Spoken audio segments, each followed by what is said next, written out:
Section 4.3 extends trigonometry to circular functions. So the first example we are given is on page 347, number 1.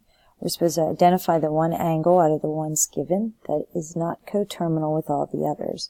So for an angle to be coterminal, they have the same initial and terminal side but different values.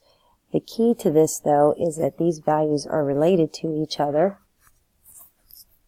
based on a circle which has 360 degrees. So there'll be multiples either positively or negatively related by 360 degrees.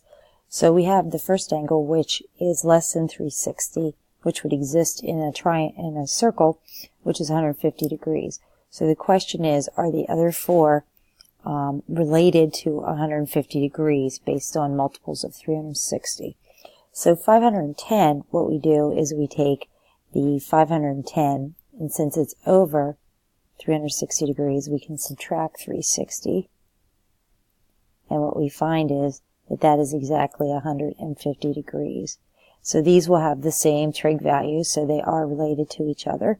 So 510 is in. Then we take negative 210, and what we can do is we can subtract that from 360.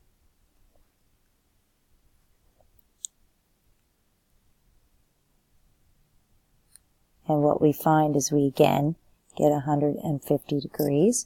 So that is related as well. And then the next one is 450. And that's over 360, so I'll subtract the 360 from it. And when you do that, you get 90 degrees, which is not the same.